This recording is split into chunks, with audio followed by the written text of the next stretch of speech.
मैं आशा किरण के अंदर अभी 2.5 घंटे से मेरा दौरा चल रहा था। मैंने अंदर जहां पे महिलाओं को रखा हुआ है वहां गई हूं।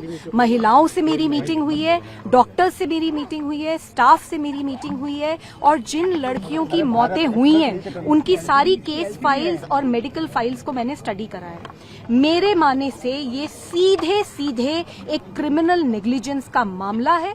बहुत बड़ी लापरवाही करी गई है और जो डॉक्टर्स भी हैं यहाँ पे उन्होंने बार बार लड़कियों की रिपोर्ट्स में लिखा है कि मैल न्यूट्रिशन तक हुआ है। 2 लड़कियां हैं, गीता और श्रुति, उनकी फाइल्स में साफ लिखा हुआ है कि मैल न्यूट्रिशन की वो शिकार थीं।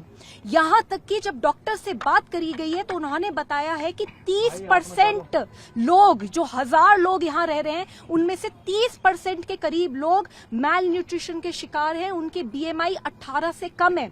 20% को अलग अलग तरीके की स्किन डिजीजेस हैं।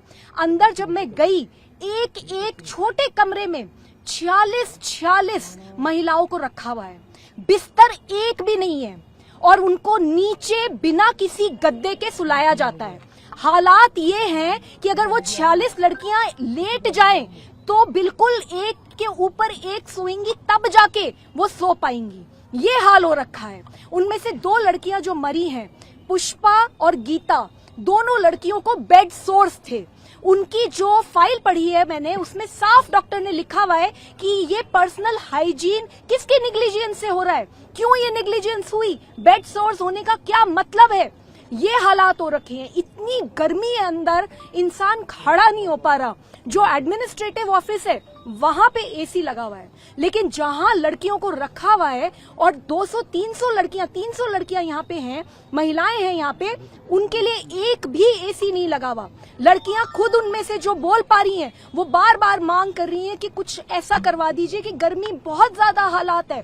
ओवर क्राउडिंग की वजह से मौत हुई है, मैल न्यूट्रिशन की वजह से मौत हुई है, हीट और डिहाइड्रेशन की वजह से मौत हुई है। और कितनी शर्म की बात है कि अभी तक मंत्री यहाँ नहीं आए हैं, अभी तक सेक्रेटरी यहाँ नहीं आए हैं, तो वो अपने एयर कंडीशन कमरों में बैठे रहेंगे और यहाँ पे लोग मरते रहेंगे। कितनी शर्म की बात है। मेरे हिसाब से तुरंत FIR होनी चाहिए। ये जितने भी लोग इन्वॉल्व हैं, जिनके भ्रष्टाचार के चलते, जिनकी लापरवाही के चलते आज ये मौतें हुई हैं, इन सब के ऊपर सख्त से सख्त कार्रवाई होनी चाहिए। मैं एक रिपोर्ट बना रही हूँ और मैं ये मुद्दा पार्लियामेंट में जरूर उठाऊंगी। आतिशी ने आज प्रेस कॉन्फ्रेंस की और उन्होंने कहा कोई मंत्री नहीं है इस विभाग का, समाज कल्याण विभाग का, ये एक बड़ी वजह हो सकती है। जी बिल्कुल, मंत्री तो इमीडिएटली होने ही चाहिए। और जो मंत्री बैठकर AC के कमरों में प्रेस कॉन्फ्रेंस कर रहे हैं, उनका फर्ज नहीं बनता कि वो आके यहाँ पे हालात देखें। जरा आके देखिए अंदर क्या हाल है। जमीन पे पड़े हैं लोग। ये कोई तरीके हैं? आप मेंटली चैलेंज, स्पेशली एबल्ड लोगों को इस तरीके से ट्रीट करेंगे? 2 साल पहले मैं आई थी यहाँ पे, मैंने इंस्पेक्शन किया था, मैंने सरकार को एक बहुत डैमिंग रिपोर्ट दी थी, क्योंकि तब भी ऐसे ही हालत थे और इतना बुरा हाल था, इतनी बदबू थी। आज भी यहाँ पे वही बदबू है। तो मैं ये जानना चाहती हूँ कि ये जो सरकार के मंत्री हैं और अफसर हैं, ये कमरों में बैठकर अपने एयर कंडीशन रूम में बैठ के प्रेस कॉन्फ्रेंस कर रहे हैं, इंक्वायरी ऑर्डर कर रहे हैं। अरे इंक्वायरी तो हर बार होती है, इनके ऊपर कौन इंक्वायरी करेगा? FIR में इन सब लोगों का नाम होना चाहिए और इनके ऊपर अच्छे से इन्वेस्टिगेशन होनी चाहिए। आप जब DCW की चीफ थी उस समय भी आपने इस मसले को उठाया था, उस समय क्या एक्शन लिया गया था? जब आप DCW की चीफ थी उस समय आपने ये मसला उठाया था, तो क्या एक्शन लिया गया था उस वक्त? उस समय भी एक इंक्वायरी ऑर्डर कर दी गई थी, कुछ थोड़े बहुत बदलाव करे गए थे, लेकिन आज हालात देख लीजिए।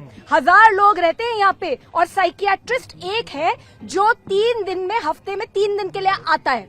एक भी काउंसलर नहीं है यहाँ पे। कितनी वैकेंसीज हैं यहाँ पे, कौन जिम्मेदारी लेगा? 8 महिलाएं मरी हैं। ये वो महिलाएं हैं जो इतनी पीड़ित थीं और इनको बचाया जा सकता था। सीधे सीधे सरकार की जिम्मेदारी बनती है और मुझे बहुत शर्म आ रही है। As an MP from Delhi, I feel ashamed at this condition. I am going to raise it in the parliament.